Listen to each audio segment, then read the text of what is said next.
저게 그 집입니다. 집 옮기니까 아빠 집 거의 다 가져오는 걸로 해야겠어요 라고 하고, 저 집은 소유주가 누굽니까? 저 장면입니다. 저 장면. 저 영상은요 쌍방울이 다 갖고 있습니다. 동영상으로. 그래서 결국은 박상용 검사는 의무에 없는 짓을 했기 때문에 5년 이하의 징역, 10년 이하의 자격정지에 해당되는 직권남용죄를 저질렀다 이렇게 생각하고, 박상용 검사 탄핵 청문회 장입니다. 우리 이성윤 의원님께서 여러 가지를 이야기했습니다. 검사가 진술을 조작하고, 그리고 피의자들을 다 불러 모아놓고 회유하고 협박하고 이러면 검사입니까? 헌법 위반이고 검찰청법 위반이고 그리고 형집행법 위반입니다. 이런 검사를 우리는 이 자리에서 낱낱이 보고해서 탄핵하려고 하는 겁니다. 우리 이상윤 의원님이 이야기하신 것처럼 이 프로필은 내가 만든 프로필이 아닙니다. 이거는 박상용 검사가 자기가 카톡 프로필에 올린 프로필이에요. 이거 세상에 증명해야 되는 거 아닙니까? 이걸 이성윤 의원님이 만들었습니까? 아니면 우리가 만들었습니까? 울산지검에서 특활비로 회식하면서 있었던 일, 왜 이것을 제대로 수사하지 않고 감찰하지 않는 거죠? 그 검사들은 다 공범인 겁니다. 저는 포미가 있어야 된다고 생각합니다. 검사가. 그리고 이화영 증인께 묻겠습니다. 김성태 회장의 측근이 그런 얘기를 합니다. 제가 참고인처럼 제가 불려갔고 조사를 7차례 8차례 받았는데 그곳에 가보니 쌍방울 관련한 임원들이 거의 다 있었다, 이렇게 하는 증언이 우리 봉지욱 기자의 보도로 나옵니다. 그거 알고 있죠? 이 보도는 제가 뭐 자세히 보진 못했는데 그렇게 쌍방울 직원들이 거의 그 수원지검에 출근하듯이 와 있었던 건 저도 매번 확인했습니다. 그렇습니다. 오늘 잘 나오셨습니다. 그 얘기를 국민 앞에 떳떳이 낱낱이 다 밝혀내신 겁니다. 어떻게 쌍방울 직원들이 검사실에 와서 상주하고 있고 연어 가지고 오고 술 가지고 오고 그러면서 잘 보이는 작업하고, 그리고 공범들끼리 나간 횟수만 제가 쉬어봤더니 7월까지만이에요. 1월부터 86번입니다. 86번. 이러고 검사가 제대로 수사한다고 말할 수 있습니까? 도대체 얼마나 크게 억울하게 당하고 있었던 겁니까? 그 술자리 사건 날도 만약에 그 수원지검에서 1313호실 박상용 검사실에 출입한 그 검찰 출입 기록, 수원지검에 민간인들이 방문한 기록만 자료만 제출하더라도 날짜를 충분히 특정할 수 있을 거라고 생각을 합니다. 네. 안부수가 입장을 바꿨어요. 진술을 바꿨어요. 그렇죠? 그렇습니다. 안부수가 진술을 바꿨는데 진술 바꾸는 과정에 안부수의 딸에게 김성태가 집을 구해주라고 한다는 겁니다. 그 집 한번 틀어봐 주세요. 그 집을 구해줬고 바로 저게 그 집입니다. 집 옮기니까 아빠 집 거의 다 가져오는 걸로 해야겠어요 라고 하고, 저 집은 소유주가 누굽니까? 화연관광개발이라고 쌍방울이 설립한 회사예요. 23년 3월부터 24년 9월까지 매달 165만 원을 입금합니다. 이거 범죄 아닙니까? 박상용 검사, 박상용 주임검사 오늘 이거 보고 낱낱이 국민 앞에 고백하러 오세요. 이런 범죄까지 저지르면서 안부수가 말 바꾼 걸 가지고 이화영 전 경기 부지사에게 모든 누명을 씌웁니까? 이 범죄 행위 우리가 오늘은 박상용 검사 탄핵 청문회에서 낱낱이 밝혀서 다시는 이런 검사들이 득세하지 못하게 만들어야 된다, 이렇게 생각합니다.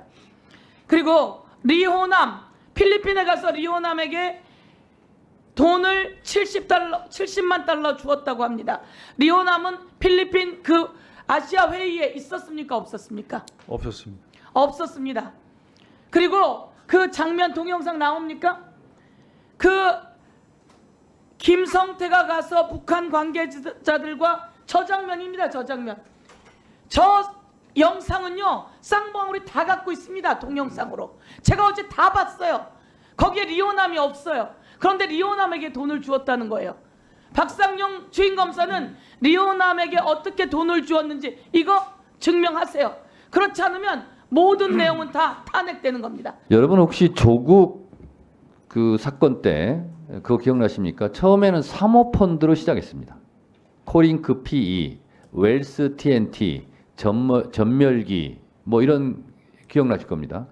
근데 그거는 기소조차 못했어요. 결국은 동양대 표창장으로 정경진 교수 징역 4년을 살렸습니다. 자, 이 쌍방울 이 사건은 처음에는 변호사비 대납 사건이었습니다. 여러분 기억을 상기해 보시면 이재명 변호사비를 20억을 대납해 줬다. 근데 이것은 알고 보니까 이재명 변호사가 아니고 이재명 변호사의 친구 변호사가 M&A 자금으로 넣었다 뺀 거였어요. 근데 그것을 처음에는 이재명 대표를 변호사비 대납 20억을 제공받은 걸로 엮으려고 그랬죠. 실패했습니다. 그리고 나서 검찰이 다시 들고 나온 것이 대북 송금 사건입니다. 자, 그 과정에서 아까 엄영수 증인은 주가 부양을 하려면 직접 하지 왜 북한에 주겠냐 이런 건데 그게 아니고 대북 사업을 이렇게 하고 그러면 기업의 가치가 높아집니다. 그게 주가가 올라가게 돼 있어요. 쓰리 쿠션으로 주가 부양을 하려고 했던 거죠. 저는 그 과정에서 굉장히 무리수를 두고 있다. 그래서 결국은 조국 사태 때는 동양대 표창장이 나왔듯이 지금 이화영 경기부지사를 통해서 연합 파티가 나온 겁니다. 저는 그렇게 사건을 이해하고 있어요. 그래서 결국은 1심 재판부에서 국정원에게 사업하고 관계하고 연락하는 것을 이화영 경기부지사께서 다 공유했다고 그랬죠. 네. 국정원과. 네. 안부수도 혹시 국정원을 통해서 소개받지 않았습니까? 국정원을 통해 소개받았습니다. 그렇습니다. 그래서 이 관련된 일은 국정원이 처음부터 다 알고 있었죠. 그렇습니다. 그리고 보고서도 작성을 했었죠. 그렇습니다. 그리고 쌍방울의 주가 조작 혐의 등도 국정원 보고서에 나와 있죠. 나와 있습니다. 그런데 그러한 것이 실제로 증거로 채택되지는 않았죠. 그런 내용들이. 그러니까 내용은 아까 말씀드린 대로 네, 증거로 취사되지 채택됐는데 증거로 채택된 문서 안에 네. 내용이 채택이 안 된 거 아닙니까? 그렇습니다. 그러니까 통상 그것을 우리는 증거 채택이 안 됐다 이렇게 얘기를 하는 겁니다. 네, 네. 그렇죠. 네. 국정원의 보고서가 증거로 인용이 됐다면 이렇게까지 중형을 선고받지는 않았을 거라고 생각하는데 본인은 어떻게 생각하세요? 뭐 당연히 그렇습니다.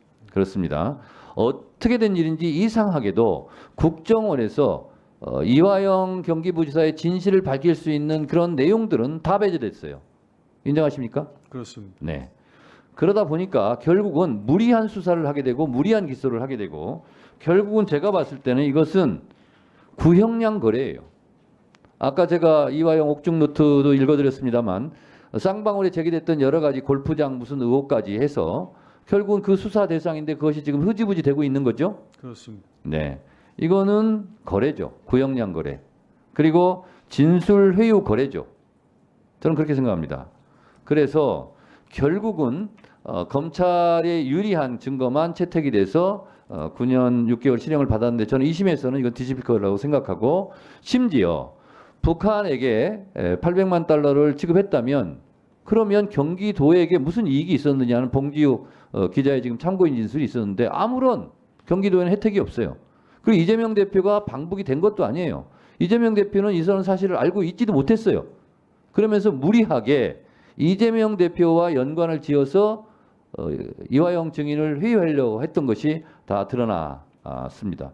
그래서 결국은 박상용 검사는 의무에 없는 짓을 했기 때문에 5년 이하의 징역, 10년 이하의 자격정지에 해당되는 직권남용죄를 저질렀다 이렇게 생각하고 수사기관에서는 자신과 관계 있는 변호사를 소개할 수 없어요.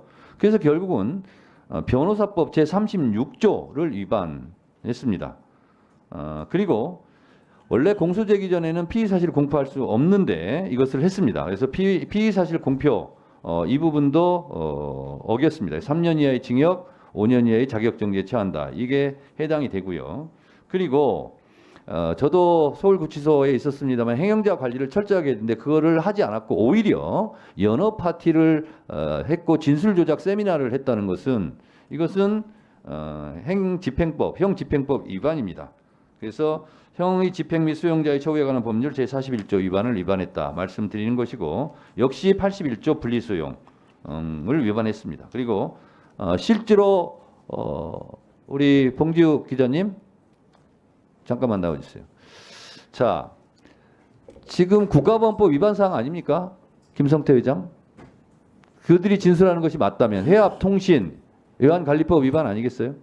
네, 어떻게 생각하세요? 네 그렇게 생각합니다. 그런 부분은 지금 김성태에 대해서는 지금 기소조차 하지 않고 수사조차 하지 않고 있어요.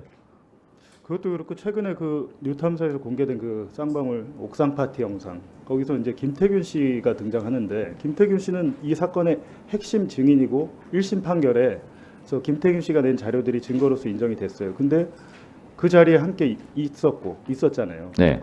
그리고 제가 알기로 저희가 취재한 바로는 김성태 회장이 안부수 회장을 계속해서 만나고 있고 두 사람이 뭐 새로운 코인 사업을 도모하고 하고 있는 걸로 알고 있습니다.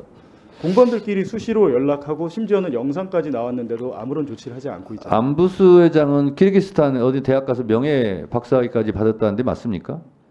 키르기스탄에 가서 키르기스탄 국립대학 그것도 모르겠는데 의사도 아닌데 의대의 명예 박사를 받았더라고요. 근데 그 또한 이런 사람이 왜 이렇게 출국 금지도 해제되고 해외를 제집트나듯이 마음대로 왔다 갔다 한다고 생각하십니까?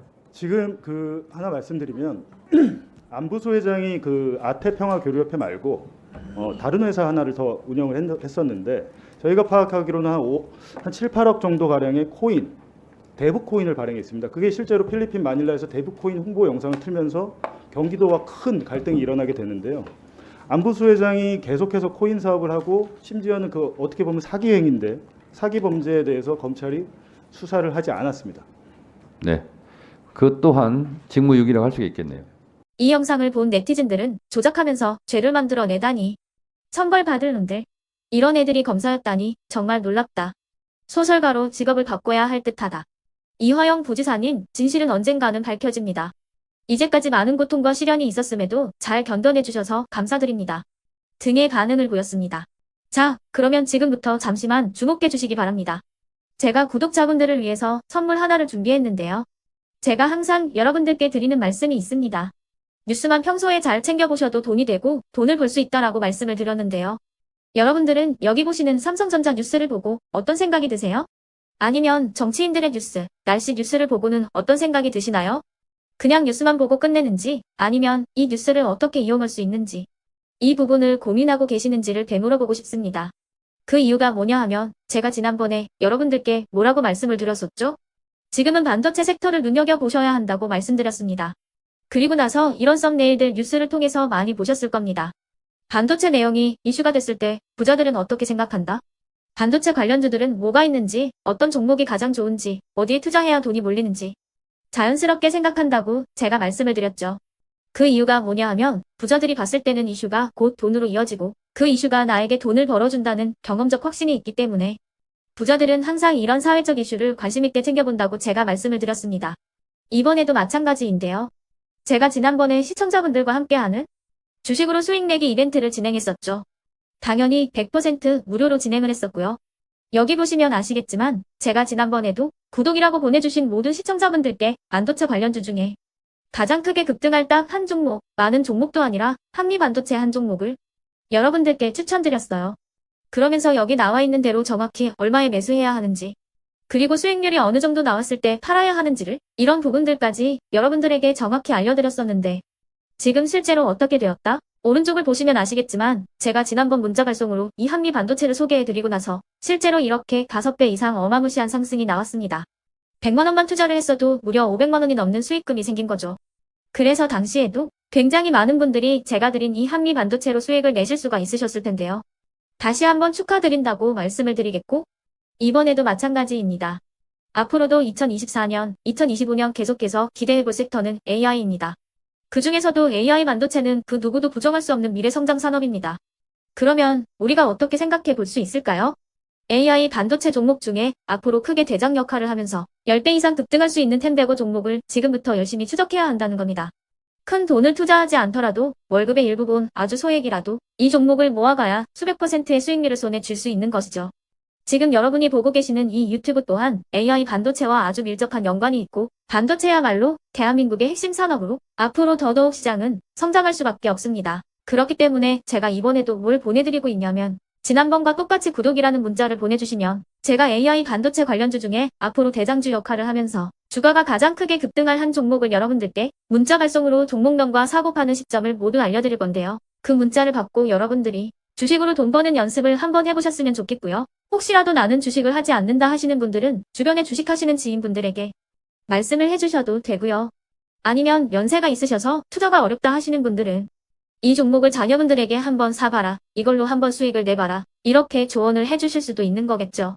그래서 지금 이 영상을 보시는 시청자분들 중에 나도 이번 종목이 좀 궁금하다 하시는 분들은요. 누구나 상관없이 그리고 어느 시간대나 상관없이 부담없이 010-2514-5930번으로 구독이라는 문자 보내주시면 제가 이번에도 똑같이 무료 추천 급등주 문자를 보내드리겠습니다.